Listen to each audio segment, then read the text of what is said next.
কেউ যদি ফরজ সালাতের পরে আয়াতুল কুরসি পড়ে তো জান্নাতে চলেই গেছে, তো ঢোকেনি কেন?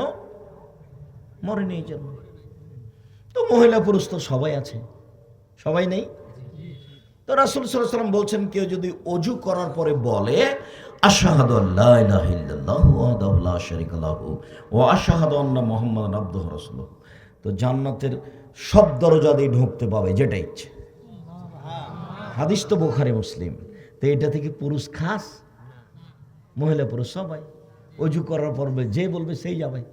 আমরা তো রাজশাহী চাঁপাইনবাবগঞ্জের মানুষ, আমরা এই দোয়া মুখস্থ করিনি অজু করতে হলে। আমরা বলেছি, শিক্ষক বসে থেকেছেন, আমার চাচা খুব শক্ত মেজাজি লাঠি না বলতেন, এই পড় অজু, অজু শেষে এই দোয়া পড়তে হয়, আল্লাহুম্মা জালনি মিনাত তাওয়াবিন ওয়াজআলনি মিনাল মুতাতাহিরিন।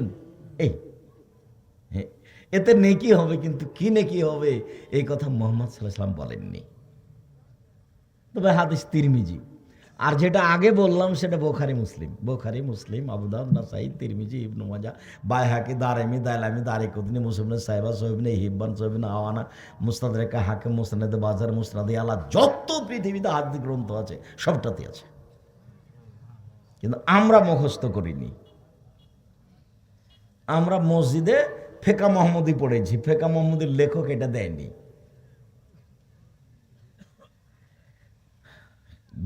অজু শেষে কি বলবেন তাহলে?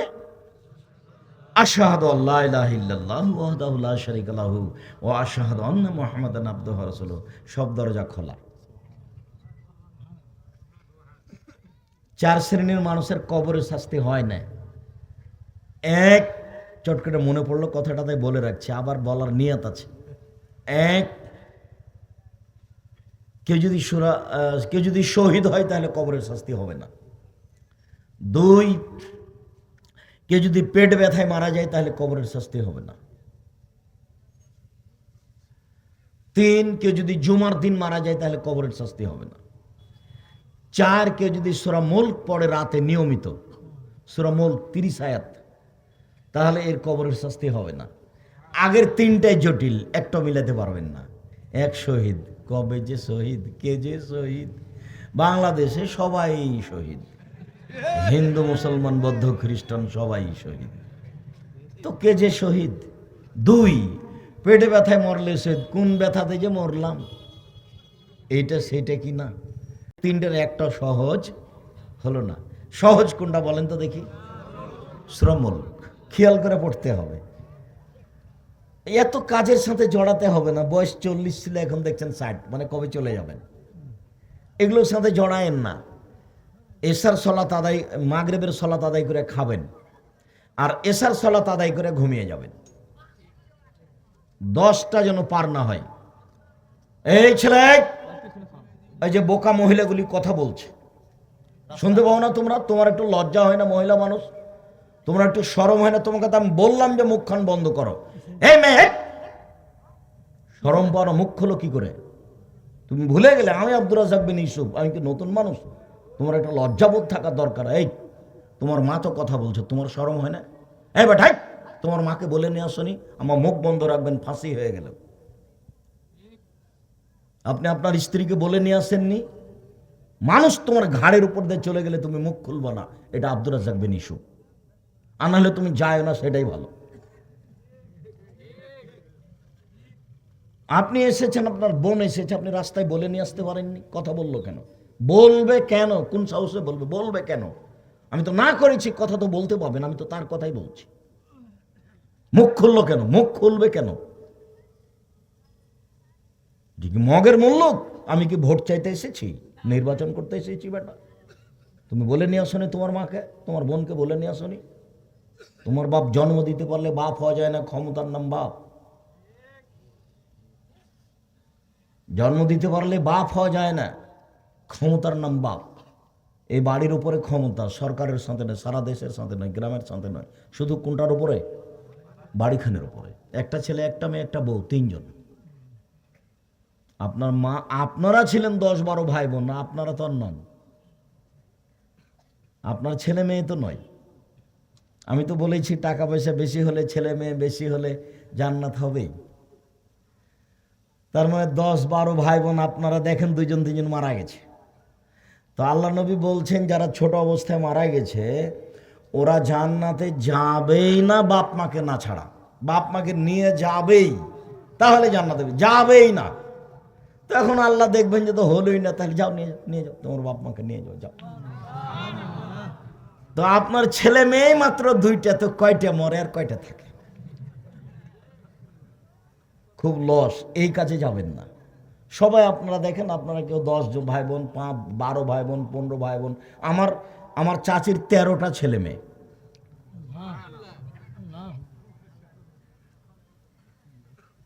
তো বলছিলাম সম্মানিত দিনী বোন, মহিলাদের জান্নাত সহজ, যদিও আল্লাহ রাসূল বলছেন আমি তোমাদেরকে কি দেখলাম?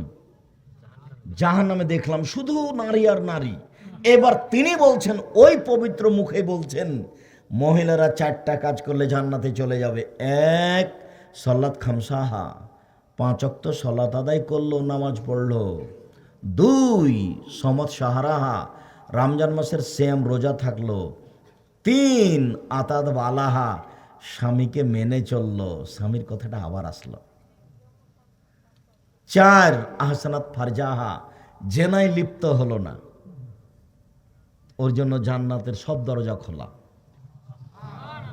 আপনাকে আমি আর একটু আশ্বস্ত করি, এই মেয়ে শোনো, তোমাকেই বলছি, জেনা যদি হয়ে গিয়েই থাকে তোবা করো, বন্ধ করো, এর চেয়ে বড় সুবিধা আছে। আর কোনোদিন তুমি মোবাইলে কোনো ছেলের সাথে কথা বলবা না। এই ছেলে তোমাকেও বলছি, আজ থেকে মেয়েদের সাথে কথা বলার যত নাম্বার আছে, তুমি বক্তব্যের সাথে মোনাফিকি করো না জানি, মোনাফিকি করে কোনো লাভ নেই। উঠার আগে যত নাম্বার আছে সব মিটিয়ে দাও। আর যেগুলো নাম্বার মনে আছে সেগুলোর ব্যাপারে আল্লাহকে তুমি বলো যে আল্লাহ ওর নাম্বার সম্পর্কে আমাকে নাসিয়া মানসিয়া করে দাও। মেয়েটা যে কে, নাম্বার যে কি, এটা যেন আমরা হিসাবে না করি। মারিয়াম বলছেন যে আমার যখন সন্তান প্রসব হলো তখন আমি তো বেকায়দায় পড়ে গেলাম, আমি তো জাতিকে বুঝাতে পারবো না। জিবরাইল যখন এসেছিল তখনই আমি বলেছিলাম, জিবরাইল আমাকে বলছেন যে আন্নালাকে গোলাম, তোমার একটা ছেলে হবে। তখন আমি বললাম আন্নালি গোলামুন আলাম ইয়ামসাসনি বাশারুন আলামা কোবাগিয়ে, আপনি বলেন কি আমার সন্তান হবে? মানে আমার বিবাহ হয়নি, আমি জেনাও করিনি। সন্তান হবে মানে আমার বিবাহ হয়নি, আমি জেনাও করিনি, আমার সন্তান হবে মানে বলেন কি? তা আমি তো সন্তান বুঝাতে পারবো না জাতিকে। তখন উনি বলছেন কুনতু নাসিয়াম মানসিয়া, আমি এমনভাবে পৃথিবীতে হয়ে যেতাম কেউ আমাকে জানতো না যে মারিয়াম কেটা। তো আল্লাহর ইচ্ছা এমন হয়ে গেল যে সারা পৃথিবীর মানুষ, হিন্দু, মুসলমান, বৌদ্ধ, খ্রিস্টান, এমন কেউ থাকলো না যে মারিয়ামকে চিনলো না ভালো বলে।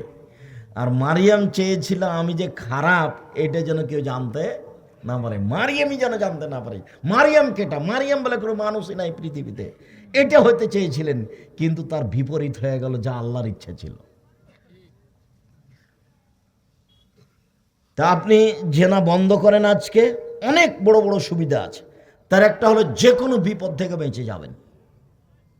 প্রমাণ ওই যে 3 জন গর্তে আটকা পড়েছিল, বৃষ্টি আসলো, তো একজন বলল বাপ মাকে ভালোবাসি, পাথরটা সরিয়ে দেন। আর একজন বললো যে একটা কাজের লোক নিয়েছিলাম, অর্ধেক দিন কাজ করেছি চলে গেছে, টাকা দিতে চেয়েছি নেয়নি, অনেক দিন পরে এসে বলছে টাকা দেন। আমি বললাম গরু ছাগল নিয়ে যাও। আমাকে বলছে মজাক করবেন না, অর্ধেক দিনের টাকা দেন। আমি বললাম মজাক করিনি, তুমি নিয়ে যাও, সব নিয়ে যাও। সব নিয়ে গেছে। তো তোমাকে সন্তুষ্ট করার জন্য করেছিলাম, একটু পাথরটা সরিয়ে দাও, বলে দিলাম। তো আরেকজন বলছে যে আমার চাচাতো বোনের সাথে আমি জেনা করতে চেয়েছিলাম, তো ও বলেছিল যে 100টা স্বর্ণ মুদ্রা লাগবে। আমি গরিব মানুষ, আমার চাচাতো বোন মনে করেছে আমি সংগ্রহ করতে পারবো না, তো আমি হাড় ভাঙা পরিশ্রম করে সংগ্রহ করে নিয়ে আসলাম। জেনা করব বসেছি, তা আমার বলছেন ইত্তাকিল্লাহ, আমার বোন বলছে ইত্তাকিল্লাহ, আল্লাহকে ভয় করে, আমাকে অসতী প্রমাণ করিস না। ফাকুম তো আনহা, তখন আমি উঠে গেছি, আমি জেনা করিনি। তো এটা যদি আসলে তোমার জন্য করে থাকি তাহলে পাথরটা সরিয়ে দাও। তা আল্লাহ বলছেন দিলাম। তুমি যে কোনো বিপদ থেকে বেঁচে যাওয়া। আর আল্লাহ বলছেন না নাফসা আনিল হাওয়া ফাইনাল জান্নাতা হিয়াল মাওয়া, কেউ যদি নিজেকে অশ্লীল কাজ থেকে ঠেকাতে পারে আমি আল্লাহ তাকে জান্নাতুল মাওয়া দিয়ে দিলাম, যাও তোমার জন্য জান্নাতুল মাওয়া। আজ থেকে তোমার মোবাইলে যেন আর কোনো মেয়ে মানুষের গল্প না হয়। একবারে তুমি ওই নাম্বার থেকে নাসিয়া মানসিয়া ভুলে যাও। এই মেয়ে, এই তোমাকেও বলছি, তুমি মেয়ে মানুষ, পুরুষের সাথে কথা বলো কেন? লজ্জা হয় না কেন তোমার? আমি তো তোমাকে 30 বছর থেকে বলছি, প্রায় সব মোবাইলে আছে। তোমার বাপের মোবাইলে তোমার মোবাইল রাখাই ঠিক নয়। তোমার বাপের মোবাইলে রিং হচ্ছে, তুমি ওখানে পাশে দাঁড়িয়ে আছো, ধরবাই না। যদি ধরো তাহলে বলবো আসসালামু আলাইকুম, জি কে বলছিলেন? আমার আব্বা এখন বাড়িতে নেই, পরে কথা বলিয়েন, কথা শেষ। তাহলে তোমার আর নাম্বারও ধরে রাখবে না। তুমি চলো ভাইয়া, কে বলছিলেন ভাইয়া, তাহলে তো তোমার নাম্বার ধরে রাখবে। তুমি তুমি কণ্ঠ দিয়ে তাকে ঘায়েল করেছো। তোমার কণ্ঠ পর্দা, এ কথা আমি বলিনি, কথা আল্লাহ বলছেন। দেখো, জাতির ক্ষতি করে জান্নাত কেনার চেষ্টা করিও না। মানুষকে জাহান্নামের পথে ঠেলে দিয়ে নিজেকে জান্নাতে মনে করিও না।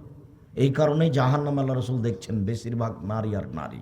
রাসূল সাল্লাল্লাহু আলাইহি ওয়াসাল্লাম বলেন, মহিলারা যদি 4টা কাজ করতে পারে জান্নাতের সব দরজা খোলা। 1, 5 ওয়াক্ত সালাত। 2, রমজান মাসে সিয়াম রোজা। 3, স্বামীকে মেনে চলা, তিতে লাগলেও মিঠা লাগলেও। আপনাকে আমি অনুরোধ করছি, আপনি স্বামীর সাথে কথা বলেন।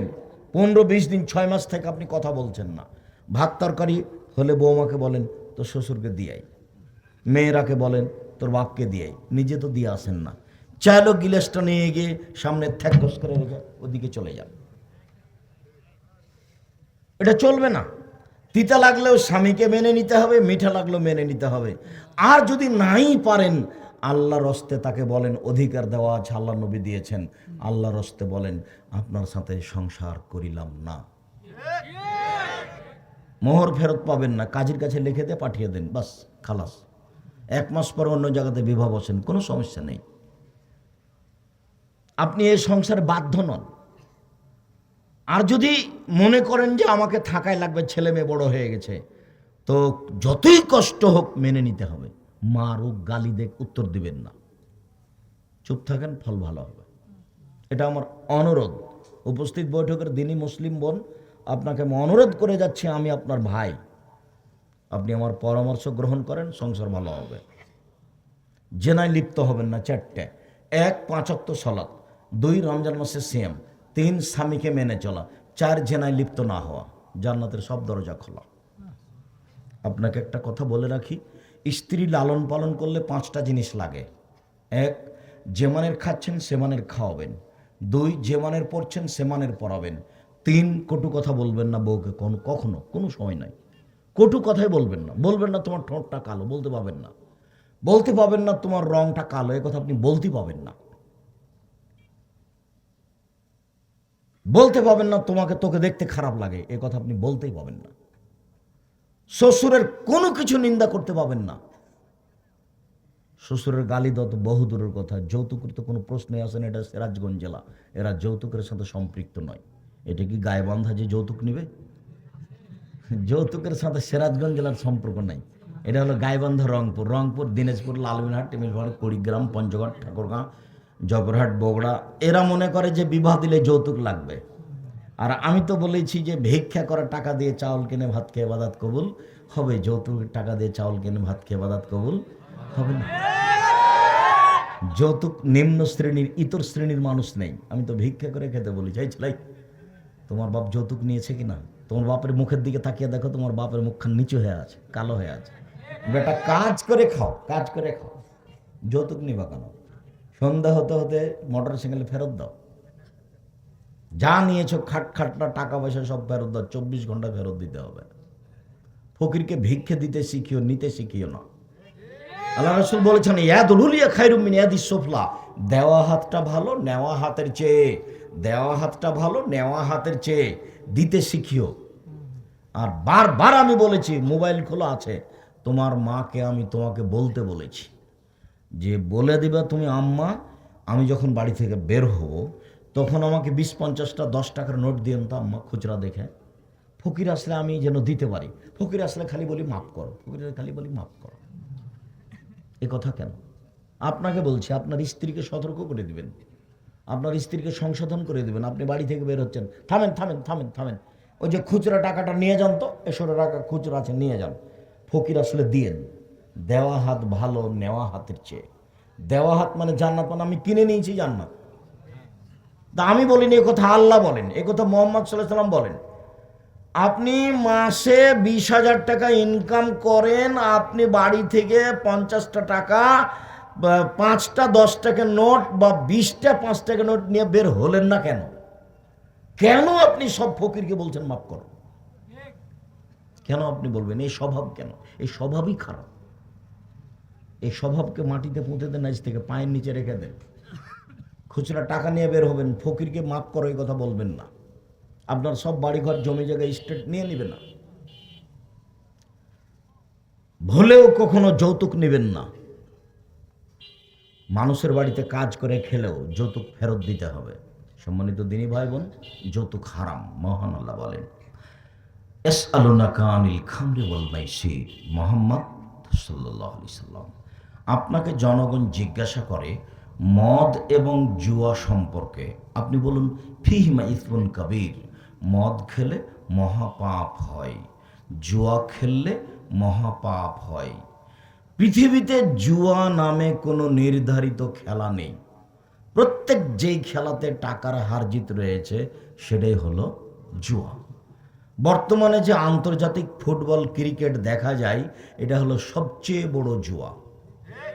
এটা একবারে পল্লী অঞ্চলে গ্রামের মাথায় বিশাল দিয়ে মানে ফেস্টুন দিয়ে দেখছে, ছবি দেখছে, ফুটবল খেলা দেখছে। আর বাপ বেটা, বাপ পাকিস্তানের পক্ষে আর বেটা ব্রাজিলের পক্ষে। একটা খড়ের ঘর, তাদের উপরে 2টা পতাকা।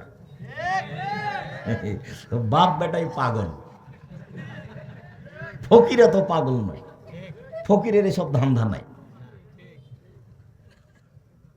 চিত্র, তোমাদের ওই পতাকা দেখলে আমার খুব কষ্ট হয়। আমি যদি পারতাম তোমার পতাকা নিজে হাতে টেনে একেবারে জ্বালিয়ে ছায়ের উপরে লাগতে পারতাম। তুমি নিজেকে বিক্রি করেছো কেন? তুমি ব্রাজিলকে চিনো? তোমাকে যদি পাই তাহলে তোমার মাথার উপরে এক বালতি পায়খানা দিয়ে দিবে, দিয়ে শান্তি পাবে যে ঠিক হয়েছে, ঠিক হয়েছে, ঠিক হয়েছে। ওরা ইহুদি, ওরা খ্রিস্টান। আল্লাহ বলছেন আমাদের নবীকে যে ইহুদি আপনাকে মানবে না, খ্রিস্টান আপনাকে মানবে না, কখনো মানবে না। আপনি ইহুদি হয়ে যান তাহলে ঠিক আছে, আপনি নিজে খ্রিস্টান হয়ে যান তাহলে ঠিক আছে। একথা আল্লাহ বলছে। আর তুমি খুশি হয়ে ওখানে টাকা রাখলে, তোমার সরকার, তোমার আরো কেউ সেখানে গিয়ে টাকা রাখলো খুশি হয়ে, বলেইছে। সম্মানিত দিনী ভাই বোন, জুয়া, যে কোনো খেলাতে টাকার হারজিত রয়েছে সেটার নামই জুয়া। আর টাকার হারজিত নেই, শরীর চর্চাও হয় না, বসে বসে চলে। চৌসার, ছক্কা, লুডু, ক্যারাম বোর্ড, দাবা, আরও এখন যেগুলো কি গেমস, ছেলে মেয়ে সবার হাতে এইসব আরও কত খেলা আছে। এসব খেলাতে যে অংশগ্রহণ করে ও তার হাতকে শরীর রক্তের মধ্যে ডুবিয়ে দেয়। আল্লাহ রাসূল বলছেন, মান লাইভ হবে নারদেশির।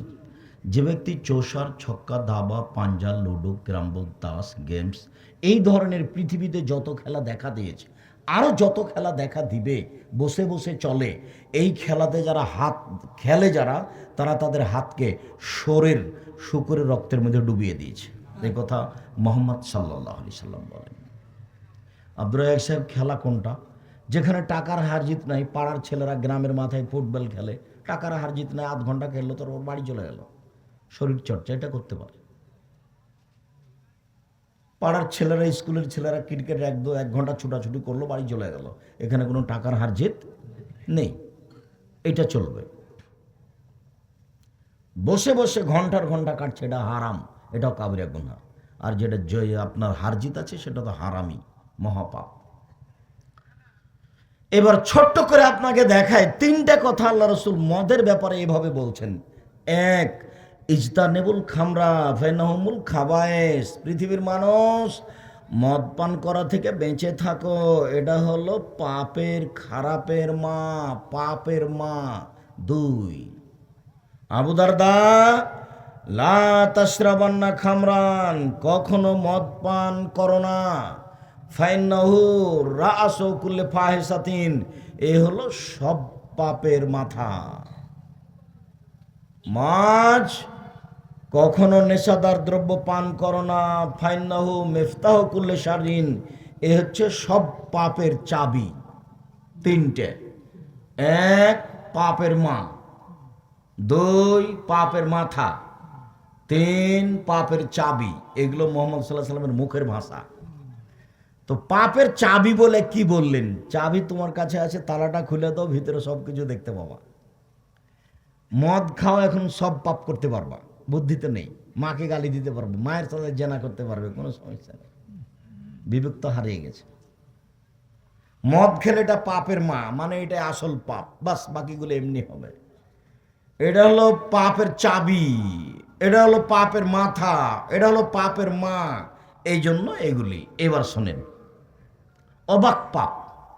রাসূল সাল্লাল্লাহু আলাইহি সাল্লাম বলছেন, মান শারাবাল খামরা লাম তুকবাল্লাহু সালাতুন আরবাইনা সাবাহা। কেউ যদি একদিন একবার মদ খায়, তাহলে 40 দিন তার নামাজ কবুল হবে না।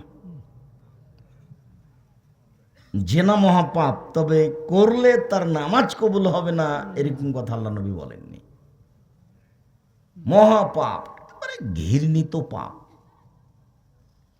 মানুষকে হত্যা করা মহাপাপ, তবে 40 দিন ও নামাজ কবুল হবে না, সালাত কবুল হবে না, এই কথা আল্লাহ রাসূল বলেননি।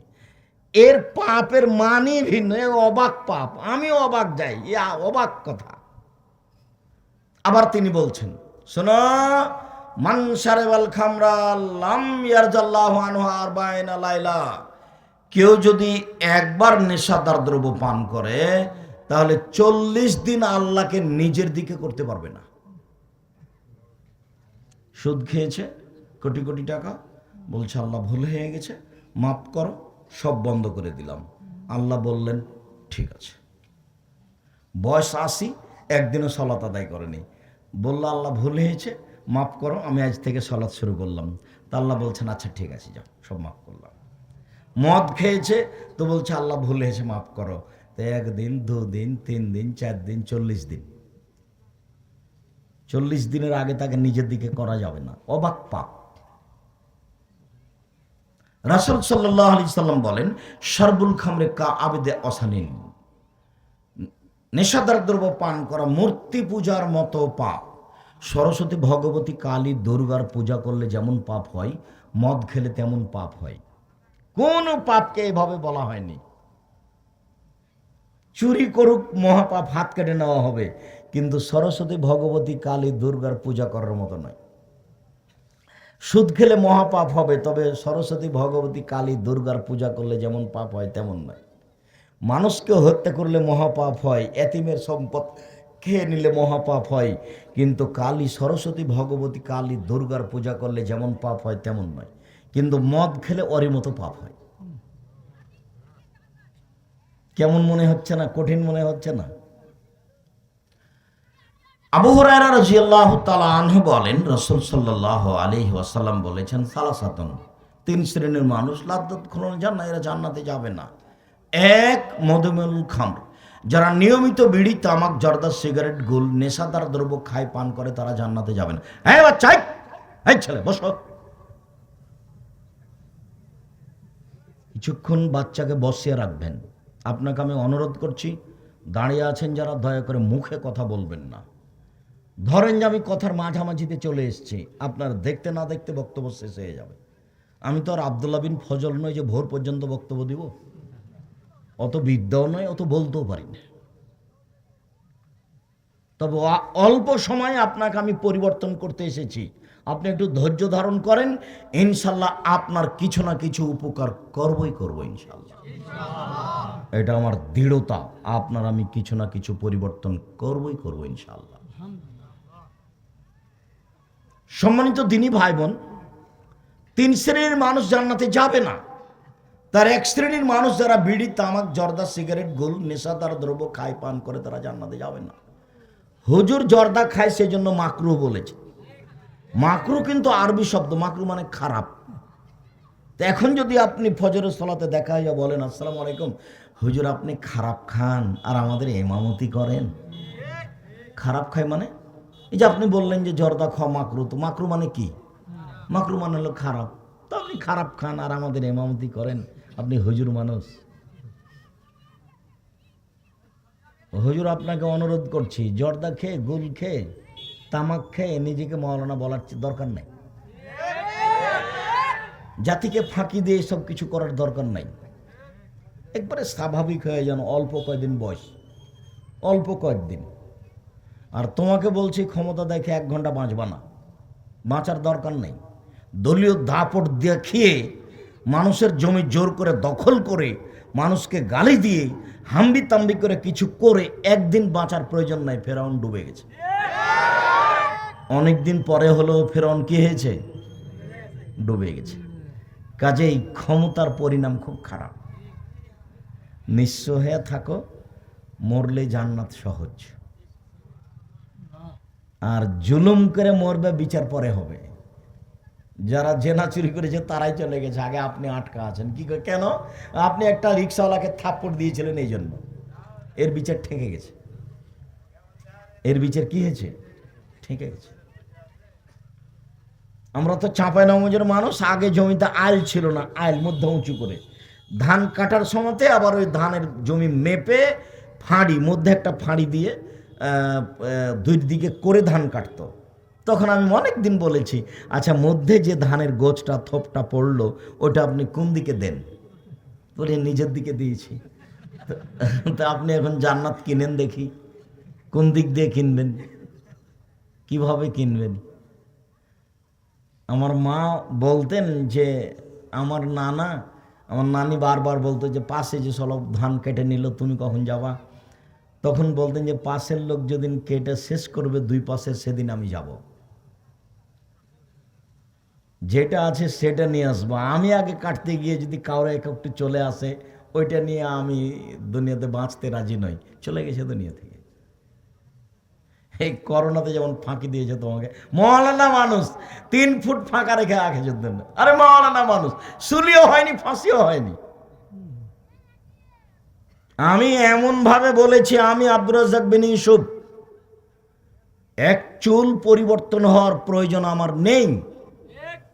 যদি আমার এইখানে রুজি না হয় বাড়ি চলে যাব, ওখানে গিয়ে একাই থাকবো। রোজের চিন্তা নেই, কোনোদিন এক সন্ধ্যা দিন কাটায়নি। যার কারণে কেউ পয়সা দিল না দিল চিন্তা ভাবনা করিনি। রংপুর কোথায়, ময়মনসিং 1 টাকাও দেয়নি, তো দেখি কি করে। তবে আমাকে ফাঁকি দিয়ে লাভ কি?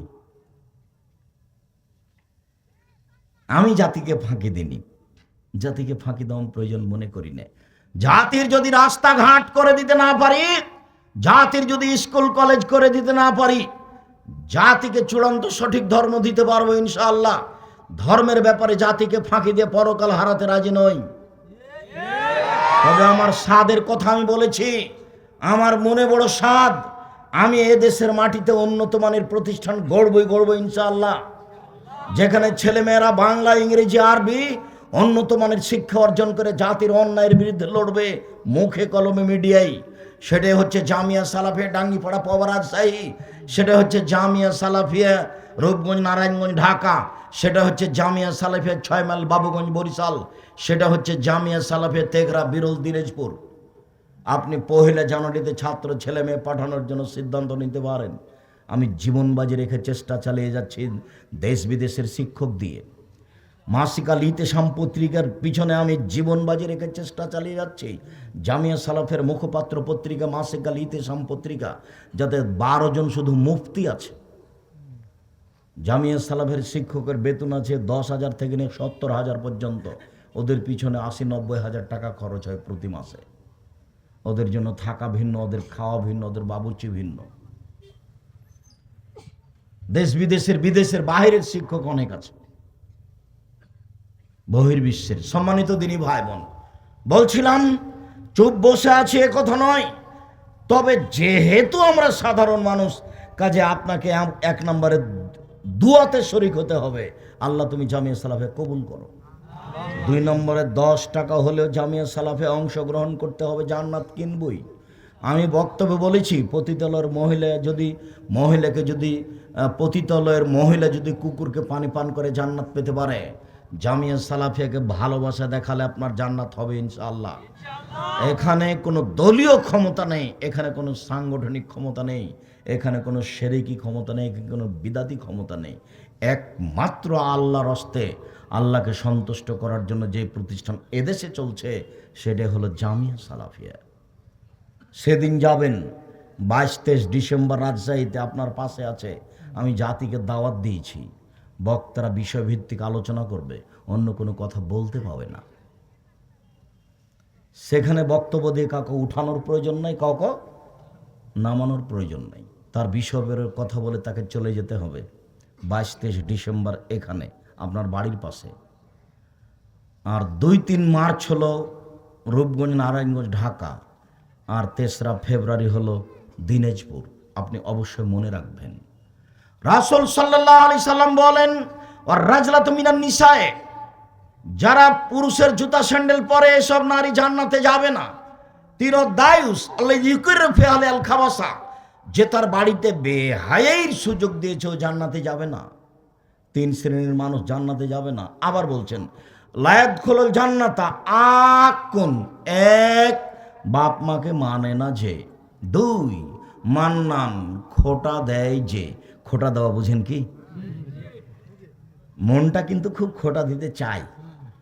গরিব মানুষ আমাকে বলছে যে আব্দুর রাজ্জাক সাহেব, আমার প্রতি একটু দয়া করুন, 20,000 টাকা দেন, আমি একটা ভ্যান কিনতে চাচ্ছি। আচ্ছা ঠিক আছে যাও, দিয়েছি। পরের দিন বিকালে বলছে, আহমদ ভ্যানটা নিয়ে এসো তো তুমি। আরে কয়েকবার বললাম, নিয়ে আসেনি। পরের দিন সকালে দেখা হয়েছে, তখন মনটা বলছে ওকে বলি একটু, বোঝে বেকুব, তো কাল কাজের উপরে ডেকেছিলাম, আসিস নি কিনা রে। মনটা চাচ্ছে কিন্তু, এই জন্য এটা মহাপাপ। টাকনুর নিচে প্যান্ট পরাটা মহাপাপ কেন? অবাক হতে হয়। আমি টাকনুর নিচে প্যান্ট পরেছি, তা আমি তো কারো চুরি করিনি, আমি তো জেনা করিনি, আমি তো নামাজ সালাত ছাড়িনি, আমি তো রমজান মাসে রোজা বাদ দিইনি, আমি তো কারোর গায়ে থাপ্পড় মারিনি। আমি কি করেছি? প্যান্টটা টাকনুর নিচে করেছি, তা আমি লোকের কি করলাম? এটা কেন এত বড় পাপ যে ওর সাথে আল্লাহ কথাই বলবেন না বিচারের মাঠে? কেন?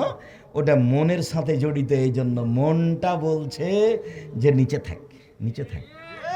মেয়ে বলে ঠ্যাঙ্গা ঠ্যাঙ্গা লাগে, বউ বলে যে উপরে প্যান্ট পরলে তোমাকে কেন জানি ঠ্যাঙ্গা ঠ্যাঙ্গা লাগে, তুমি একটু টাকনো নিচে পরো তো, কত সুন্দর লাগে। এই জন্য জাহান্নাম। তো খোটা দিতে মনে চাই, এই জন্য এত মহাপাপ, জান্নাতে যাবে না। 3 কাম্মার জুয়া খেলে যে, অবাক পাপ দুনিয়াতে মনে আছে মনে হয়, বহু ছেলেরই মনে থাকার দরকার যে দুনিয়াতে ওটা পাপ। তার একটা হচ্ছে, কেউ যদি কাউকে বলে আসে জুয়া খেলি, খেলেনি, খালি কি বলেছে আসো খেলি, তাতেই কাফারা দিতে হবে। 10 জন ফকিরকে 100 কেজি করে চাউল দিতে হবে। আর একটা পাপ আছে, জেনা করেনি, একজন মহিলা সাজগোজ করে পুরুষের পাশ দিয়ে হেঁটেছে, আল্লাহ নবী বলছেন ও ব্যভিচারনি, ও ব্যভিচারনি, ও ব্যভিচারনি, অথচ জেনাও করেনি। পাপগুলোর গতি এরকম। মুআয ইবনে জাবাল রাদিয়াল্লাহু তাআলা আনহু বলেন, রাসূল সাল্লাল্লাহু আলাইহি সাল্লাম বলেছেন, ইন্না বাদা হাযাল আমরা বিনবুওয়াতিনা রাহমা, নেতৃত্ব শুরু হয়েছে নবী দিয়ে ও দয়া দিয়ে। সুম্মা ইয়াকুনু খেলাফাতানা রাহমা, তারপর নেতৃত্ব শুরু হয় খলিফা দিয়ে ও দয়া দিয়ে। তারপর মুলকান আজুজান জোরজার মুল্লুক তার, তারপর নেতৃত্ব শুরু হয় ওতুয়ান, জোর করে, জাবরিয়াতান, সে নেতা হবেই, জোর করে হবে, মেরে টাকা দিয়ে হত্যা করে হবে। এমন মানুষের চরিত্র হবে 4টে। 1 ইস্তাহিলুনাল হারিরা, এরা রেশমি কাপড়কে হালাল মনে করবে। 2 অল খমুরা, এরা নেশাদার দ্রব্য পান করাকে হালাল মনে করবে। 3 অল ফরুজা, এরা জেনাকে হালাল মনে করবে। নেশাদার দ্রব্য পান করা বড় পাপ নয়, খুব সাবধান থাকবেন। কোনো বাচ্চা কথা বুঝতে পারে না, যার কারণে যেন উঠে না যায়। আর আপনি আমাকে দয়া করে কোনো প্রয়োজন দেখাবেন না। পেশাব পায়খানার প্রয়োজন থাকলে একটু থামেন। আর তোমরা যারা দেখছো তারা মোটর সাইকেল যেন পাশে কেউ স্টার্ট না দেয়। তোমরা যারা অন্তত 40টা ছেলেকে এখানে পাহারা দিতে হবে, পিপিলিকা কেন সামনে দিয়ে পার হতে না পারে। মোটর সাইকেলকে তুমি ঠেলে ওই দিকে নিয়ে যাও, 100 গজ 200 গজ দূরে গিয়ে মোটর সাইকেল স্টার্ট দিতে হবে। আমার একটা বাক্যের দামে 1 কোটি টাকা। এর হিসাব দেওয়া অত সহজ নয়। যারা রাস্তাঘাটে দিনরাত ঘুরে, যারা দোকানে আড্ডা পিটে, তারা এইসব বাক্যকে মূল্যায়ন করতে পারবে না। এটা সহজ নয়। আপনাকে কিছুক্ষণ অপেক্ষা করতে হবে, তাহলে এটার জন্য সহজ। 4 শ্রেণীর মানুষ জান্নাতে যাবে না। 1, বাপ মাকে মানে না যে। 2, জুয়া খেলে যে। 3, খোটা দেয় যে। 4, নিয়মিত বিড়ি তামাক জর্দা সিগারেট গুল নেশাদার দ্রব্য খায় পান করে যে। এই 4 শ্রেণীর মানুষ জান্নাতে যাবে না। রাসূল সাল্লাল্লাহু আলাইহি সাল্লাম বলেন, যারা জোর করে নেতা হবে তাদের স্বভাব হবে 4টে। 1, তারা রেশমি কাপড় পরবে। 2, তারা নেশাদার দ্রব্য পান করবে। 3, তারা জেনা করবে। 4, তারা দৈনন্দিন ধনী হয়ে যাবে, মানুষের অর্থ সম্পদ লুটে নিবে। এই ব্যাপারে সহযোগিতা পাবে, তার মামলা টিকবে না। তার বিরুদ্ধে মামলা করে তার মামলা আপনি টিকাতে পারবেন না। দলীয় দাপটে সে ব্যাংকের মালিক হয়ে যাবে, কোটি টাকা লোন নেওয়ার পরে মাফ হয়ে যাবে। এই কথা আমি বলিনি, এই কথা রাসূল সাল্লাল্লাহু আলাইহি সাল্লাম বলেন। সে অর্থ উপার্জনের সহযোগিতা পাবে, তার কোনো সমস্যা হবে না। যারা এইভাবে নেতৃত্ব দিবে, আবু মুসা আশআরী রাদিয়াল্লাহু তাআলা আনহু বলেন, রাসূল সাল্লাল্লাহু আলাইহি সাল্লাম বলেছেন, অচিরে আমার উম্মত কয়েকটা জিনিসকে হালাল মনে করবে। 1, আল হেরা, জেনাকে হালাল মনে করবে। 2, অল খামরা, নেশাদার দ্রব্য পান করাকে হালাল মনে করবে। 3, অল মাযিফ, বাদ্যযন্ত্রকে হালাল মনে করবে। বাদ্যযন্ত্র পাপের কাজ নয়। আনাস রাদিয়াল্লাহু তাআলা আনহু বলেন, রাসূল সাল্লাল্লাহু আলাইহি সাল্লাম বলেছেন, লাতাকুনান্না ফি হাযিহিল উম্মাহ, এই উম্মতে আমার উম্মতের উপরে 3টে বিপদ নেমে আসবে 3টা পাপের কারণে। আমার উম্মতের উপরে 3টা বিপদ নেমে আসবে 3টা পাপের কারণে। 1, খাসফন, ভূমিকম্প হবে। 2, মাসখন, আকার আকৃতি পরিবর্তন হবে। সন্ধ্যায় ছিল মানুষ, সকালে হবে বানর সোর। সন্ধ্যায় ছিল মানুষ, সকালে হবে বানর সোর হয়ে যাবে। 3, অখাসফন, সর্ব ধরনের সমস্যা নেমে আসবে। তেল ছিল কোথায় 70-75 টাকা লিটার, তা হয়ে গেল 130-35 টাকা লিটার। চাউলের দাম এরকম হলো, কাপড়ের দাম এরকম হলো। সব ধরনের সমস্যা মানুষের উপরে নেমে আসবে। মসজিদে হবে মারামারি, মাদ্রাসা হবে মারামারি, সামান্য কথা নিয়ে হইচই লেগে যাবে। একজন আর একজনে মেনে নেবে না, শুধু মারামারি আর ফাটাফাটি। সংসদে হবে মারামারি, মসজিদে হবে, স্কুল মাদ্রাসাতে হবে।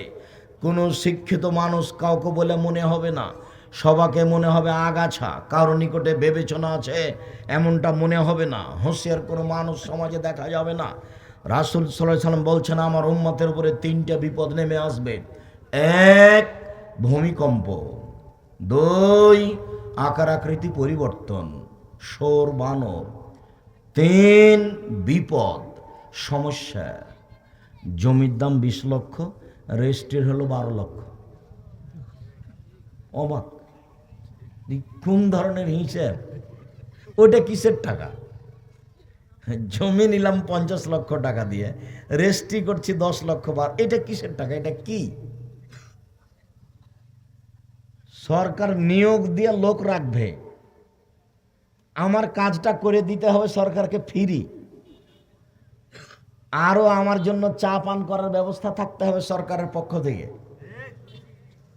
যে তুমি একটা লেনদেন করেছো, ভালো করেছো, তাই সরকারিভাবে তোমাকে চা খাওয়ার ব্যবস্থা করে দিলাম।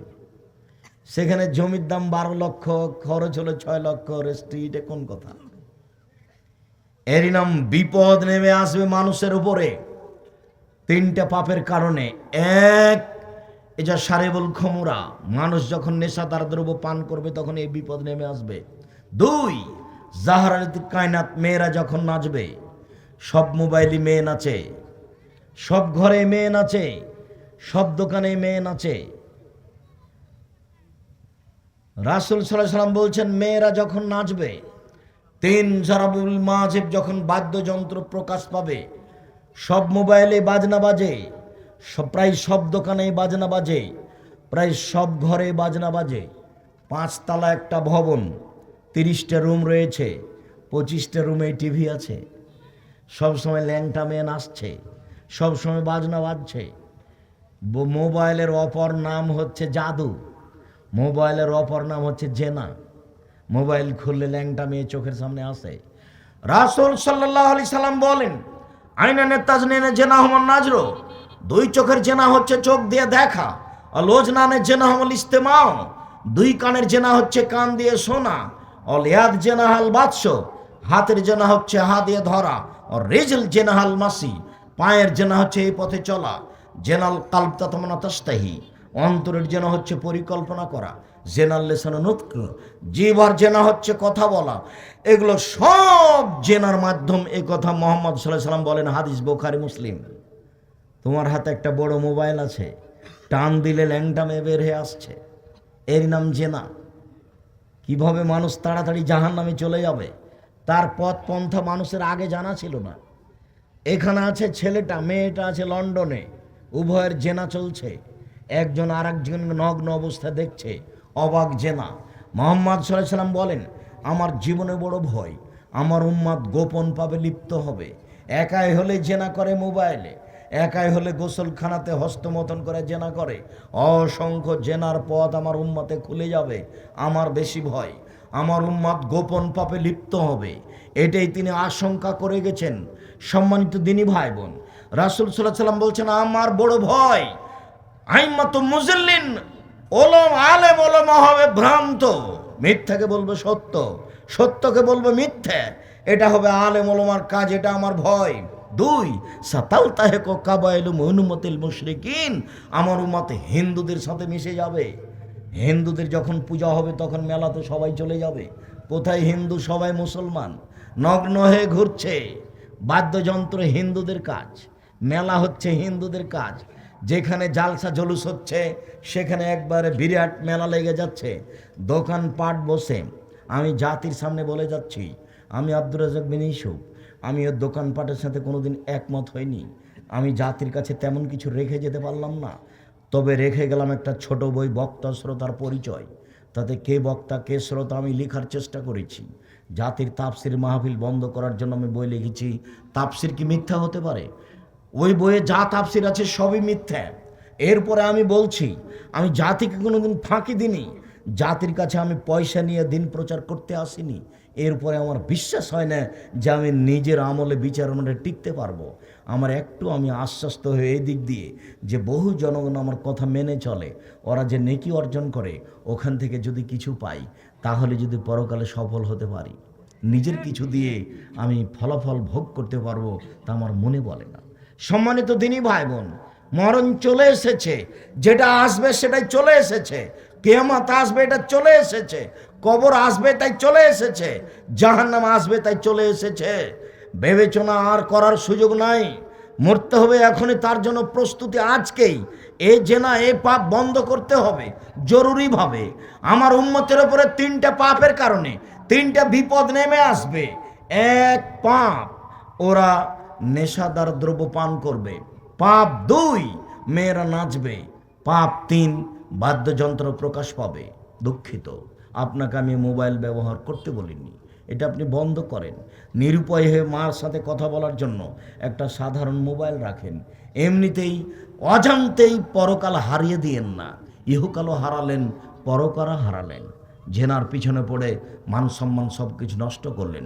সম্মানিত দিনী ভাই বোন, আবু হুরায়রা রাদিয়াল্লাহু তাআলা আনহু বলেন, রাসূল সাল্লাল্লাহু আলাইহি সাল্লাম বলেছেন, লা ইউবাইয়াতান্না নাসু মিন উম্মতি আলা লাহাবিন ও তামিন, আমার উম্মত রাত অতিবাহিত করবে খাদ্য নিয়ে, মদ নিয়ে, নেশাদার দ্রব্য নিয়ে, নারী নিয়ে। সকাল যখন হবে তখন তারা হয়ে যাবে বানর, তারা হয়ে যাবে শোর, তারা হয়ে যাবে বানর, তারা হয়ে যাবে শোর। কেন হবে বানর? কেন হবে শোর?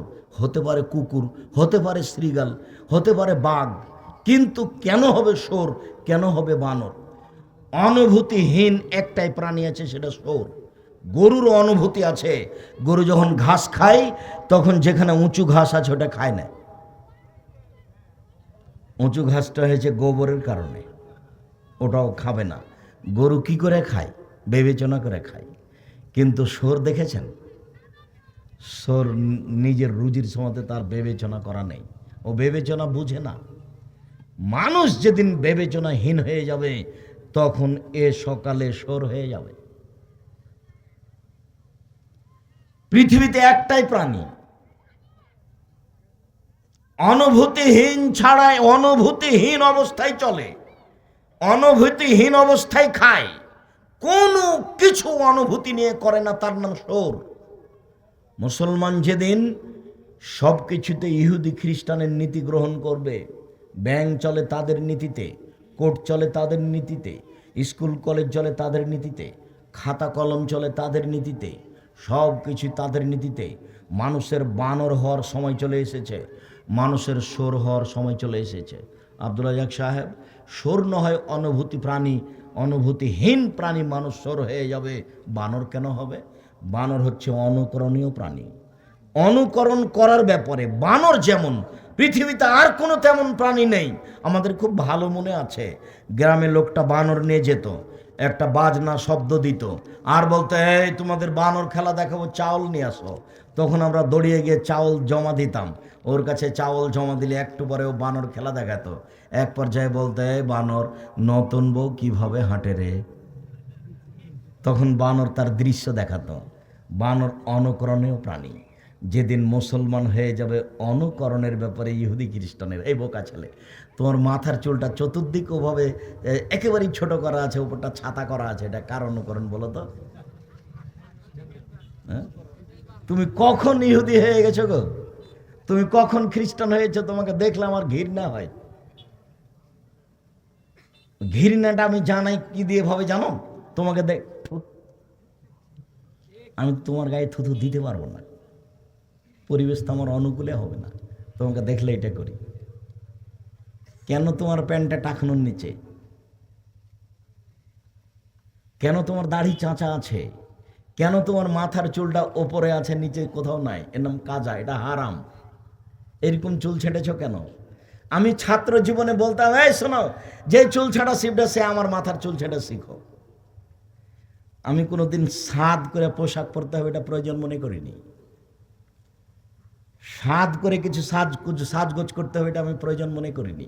দেশ বিদেশে এভাবেই থাকি। কোনোদিন আমার ছাত্র জীবনে কারো গায়ের জামাতে হাত দিয়ে, তোমার জামাটা কত সুন্দর, এরকম কোনো বাক্য আমি জীবনে ব্যবহার করিনি। আমি 7 দিন পরে একদিন উপরতলা থেকে নিচে নামতাম। আমি যখন বাইরে হাঁটতাম বৃহস্পতিবারে, তখন শহরের কোনো বন্ধু বান্ধব দেখলে বলতো, আরে আব্বে নিকাল গায়ে হ্যাঁ, তব তো দুনিয়া বদল যায়গি। আরে আপনিও বের হয়ে গেছেন, তাহলে তো পৃথিবী উল্টে যাবে। আমি সহজে কোনো বাইরে যেতাম না, রাস্তায় ঘুরতাম না। আমার এক ক্লাসমেট ছিল সালিমউদ্দিন ডাহুয়াবি ভাগলপুরি, ও বলতো 6 महीना तक मैं ये सोच रहा था कि आप इंसान है, जीन है, ना आपको खाने देखा, ना आपको गुस्ल करने देखा, ना आपको कपड़ा साफ करने देखा, ना मैंने सोने देखा, ना मैंने जागने देखा।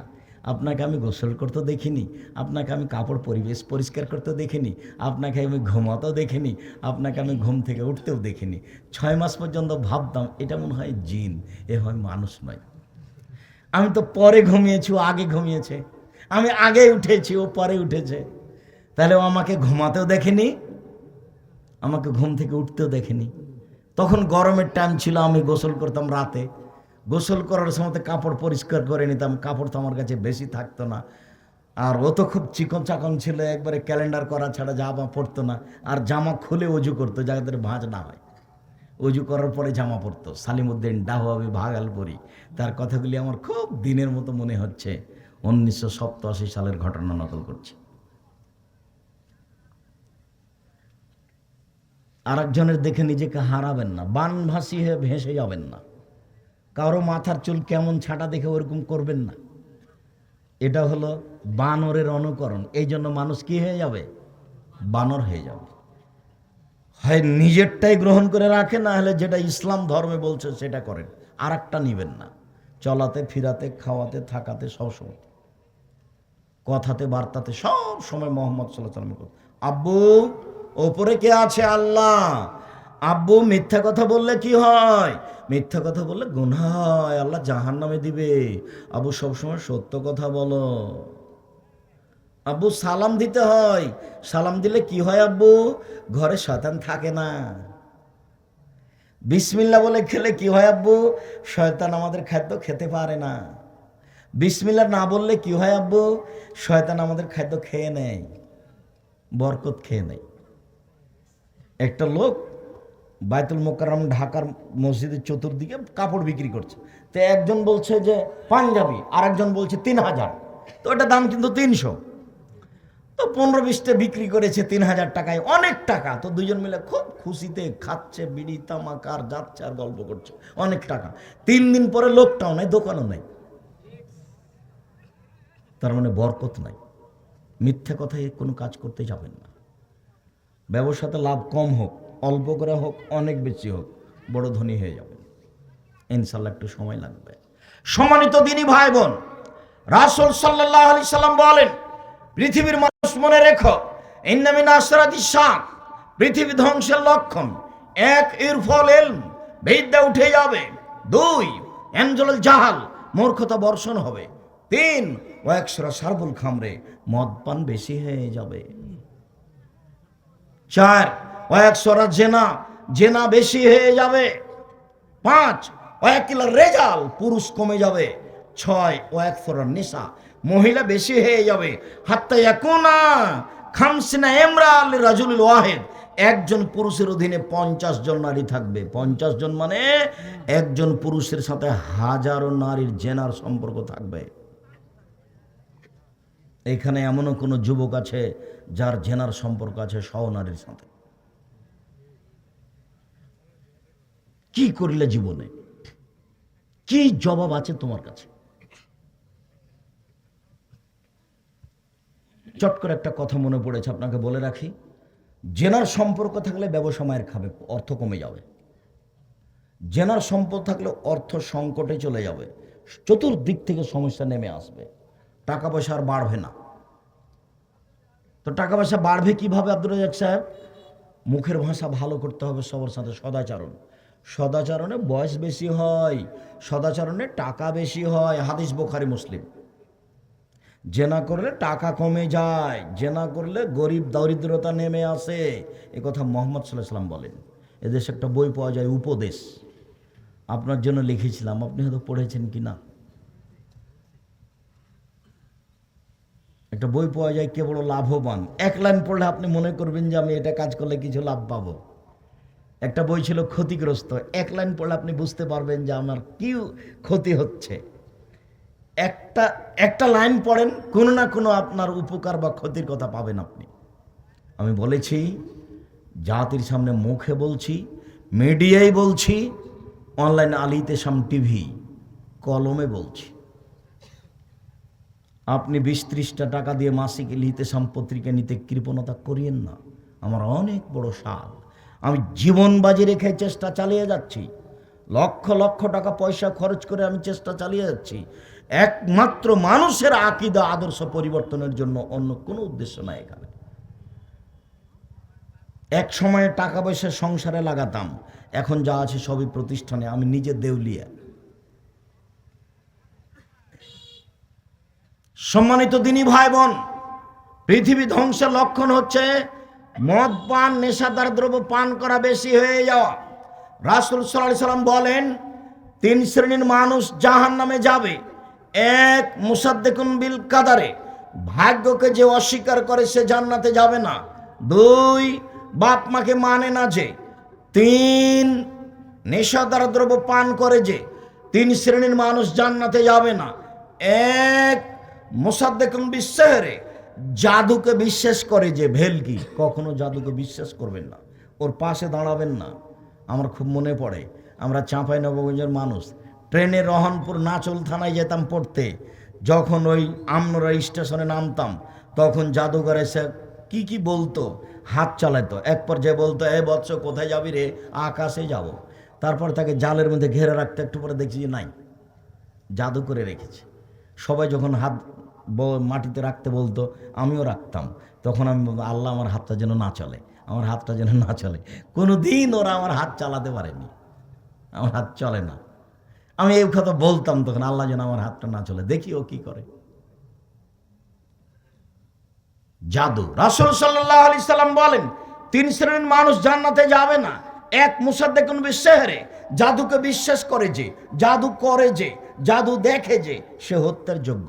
জাদু মহাপাপ, জাদু ঘৃণিত পাপ। 2, বাপ মাকে মানে না যে, সববারই বাপ মায়ের কথাটা উঠে আসছে। 3, নেশাদার দ্রব্য পান করে যে, সব হাদিসের সাথে নেশাদার দ্রব্য কথাটা লেগে আছে।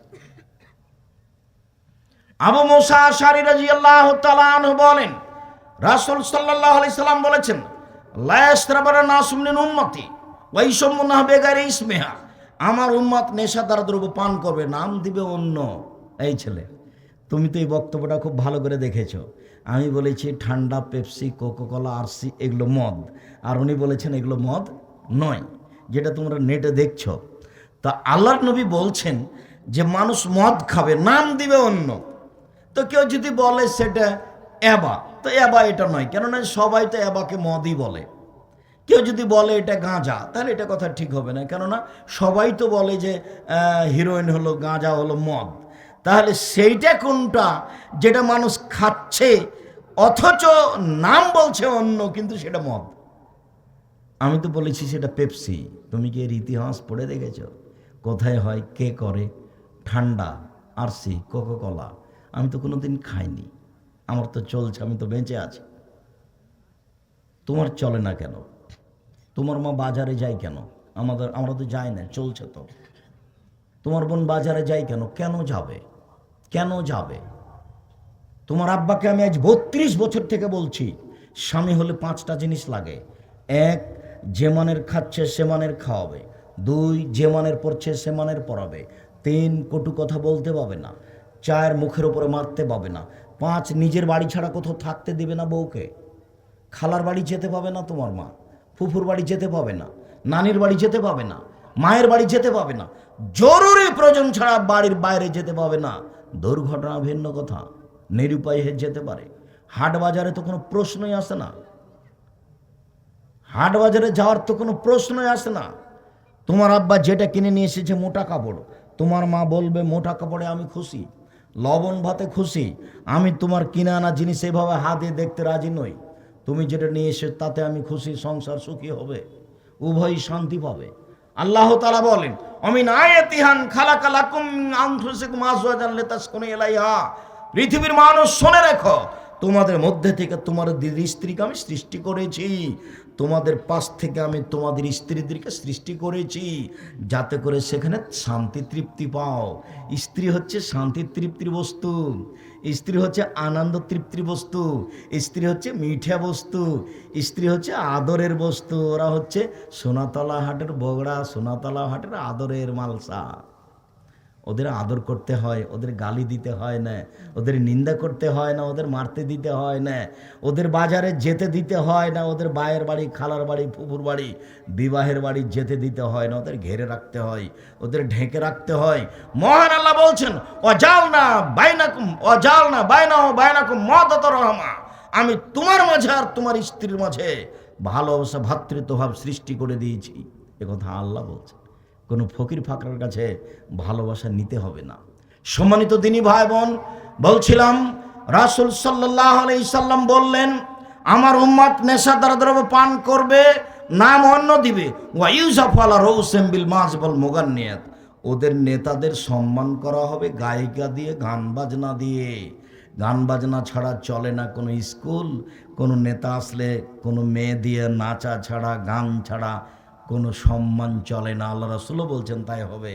ও 100 বিহিমিল আরজ, এদের উপরে ভূমিকম্প হবে।